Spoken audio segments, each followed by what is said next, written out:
What is going on, guys? It is me, Trollskie, and this is WWE 2K15. Now, in this episode, I'm going to do something that I normally really have never did. This is a Raw review. So, I'm going to give you my review on Raw this past Monday. So, let's get right into it. Now, if you didn't catch Raw was at the Sprint Center and Sprint Arena 1 of the 2 in Kansas City, Missouri. So Randy Orton, who actually had the main event match, had the home field advantage 2 nights in a row. So getting started, Undertaker came out and did an Undertaker-esque promo explaining why he came back and why he basically screwed Brock Lesnar.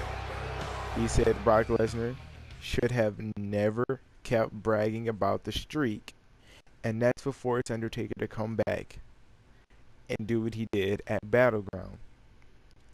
So after that, we got our first match, Divas match, Charlotte versus Brie Bella. Charlotte, obviously the daughter of the Nature Boy Ric Flair, 16-time World Heavyweight Championship. She is a tremendous in-ring wrestler, and it's finally about time that we've got some divas to go up against the Bellas. The Bellas have really just been the name in the Divas division for a very long time. They were here before AJ Lee, and they're here after AJ Lee. And now that we got some new talent to throw in there, the Diva division should really start picking up. And in that match, Charlotte won via submission with the figure 4, well, as she calls the figure 8. It's basically a figure 4 with a bridge, makes it look like an 8, so it's a figure 4, figure 8 I mean. Pretty decent match, considering these divas are really just starting to fill each other out. So I say in the future we should be having some great matches with these 9 divas. Next match, the Primetime Players versus Los Matadors via Diego and Fernando, Primo and Epico. Primetime Players coming out for victory at Battlegrounds against in a rematch against the New Day, and I seen this match as just a way for the New Day to kind of screw them over, and that's exactly what happened. I didn't see Los Matadors winning cleanly, quote quote. So that match wasn't as good as it could have been, King, this might surprise with the New Day coming out and attacking Batista was told by a WCW talent that that was he'd never make it in sports entertainment. with New Day distracting the Primetime Players. But in retrospect, I cannot get that out to save my life. So, during one of the cutscenes, The Miz interrupted the COO, Triple H, informing marketing to start promoting the match between Taker and Lesnar, and making sure that Lesnar doesn't show up for the night. Miz interrupting, saying that Big Show had no right of tagging him during his impromptu Miz TV, since Ryback is out, as you know, with a staph infection. Well, Triple H says, well, you're going to go face Big Show right now. So, Big Show versus Miz, squash match. And real quick squash match. I want to say that match was like 3 minutes. We got to see Big Show going high flying. I haven't seen Big Show high fly since like WCW. No, JK. But yeah, seeing the Big Show high fly was pretty fun. It was pretty amazing. Come on, Ryback. He won by doing a jumping elbow, well, a diving elbow from the second rope. Ryback went into special training for that match, and it showed. And he was just that's how Big Show won.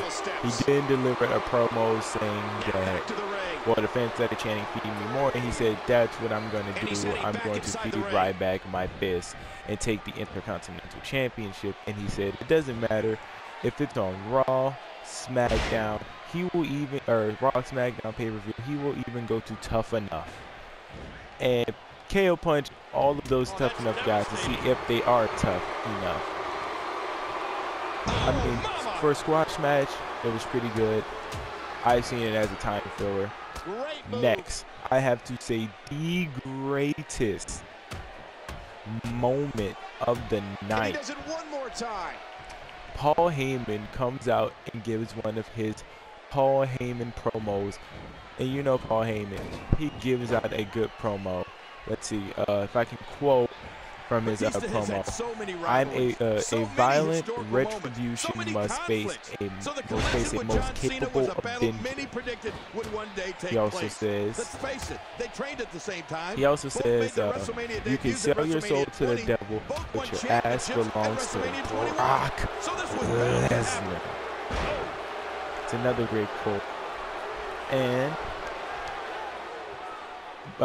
Undertaker comes out in fashion, lights go off. He appears behind Paul Heyman, stare down, looks like he's going to go attack Paul Heyman, and out comes Brock Lesnar, runs to the ring.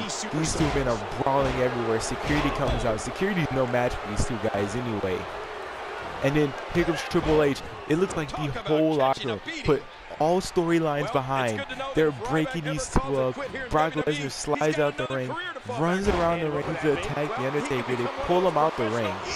And the best quote out of all of this, Brock Lesnar says, "I'm going to kill you." And The Undertaker says, you're gonna have to. And they cut the commercial break. They're both backstage.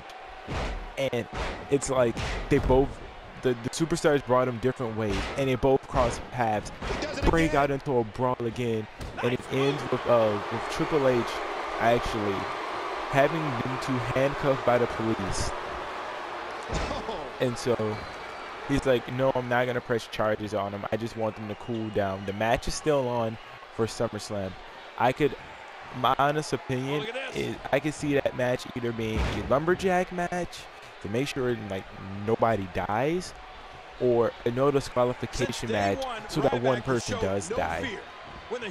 I don't know. Those are just my two choices for the match. Oh my God! Lesnar, I mean, no selling. All right, get up right back.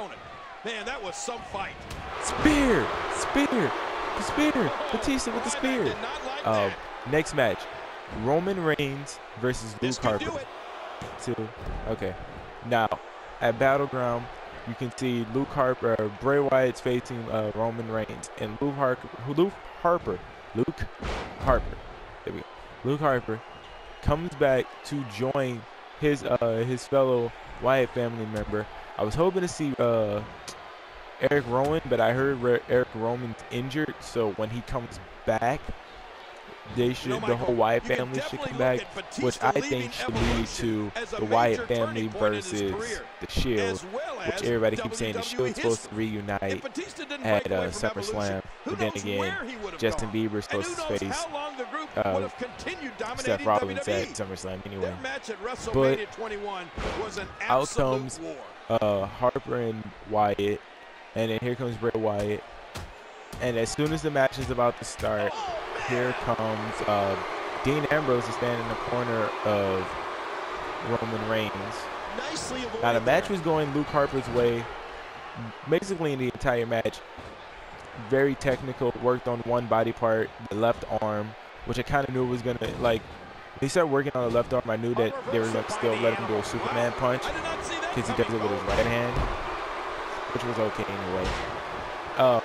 One of the most memorable moments of that match is he was going for the drop kick where he has his opponent draped over the bottom rope, and Bray Wyatt steps in front. Roman Reigns hits him and does a double drop kick to both Harper and Wyatt. But Reigns ended up winning by disqualification, and all four men brawled with Bray Wyatt, with Roman Reigns and Dean Ambrose walking out as the winners of that brawl. Also, I mean, good match. Give it a B. I rate that match a B. A B plus, yeah, it's a B plus match. I mean, it's good it's a good Raw match. I mean, they're gonna end up fighting again at SummerSlam. I already know that's gonna happen. This is gonna be one of Bray Wyatt's longer feuds this couple of months. Next, Seth Rollins, with the okay from Triple H, goes out and delivers a promo about what happened at Battleground.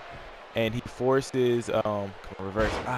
He forces Lillian Garcia to announce that he is the winner. So she comes out and she says, "And your winner by disqualification." He makes her say, due to outside interference by The Undertaker, your winner is Brock Lesnar, but still your WWE World Heavyweight Champion, you know, Seth Rollins. John Cena then comes out, gets a huge pop. I don't know if that was a fake pop or a real pop, but he gets a huge pop. And then you always get the John Cena sucks, which is my favorite. Those two have a way with words. John Cena calls him a joke.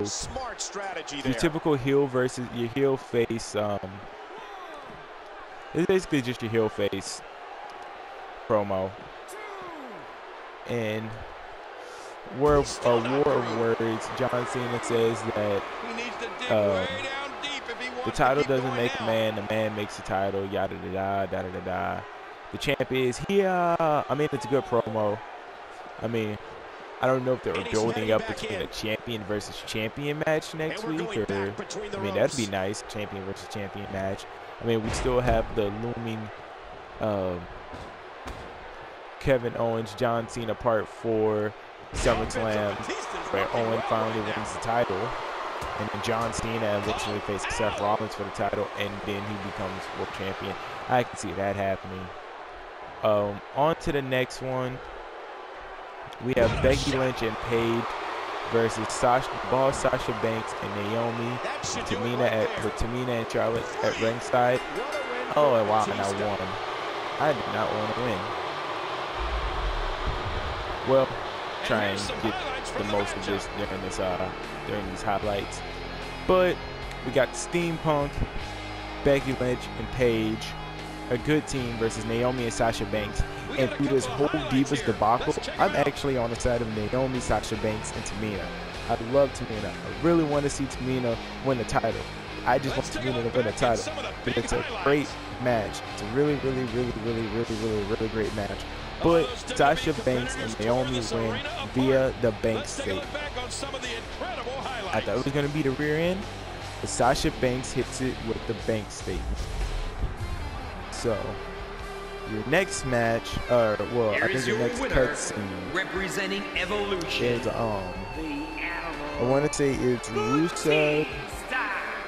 Lana's giving an interview, and Summer Rae comes out there dressed exactly like Sasha Banks, or not Sasha Banks, like Lana. Rusev goes over there and he actually calls Summer Rae Lana. Like, wow. Big slap to the face, kisses Summer Rae.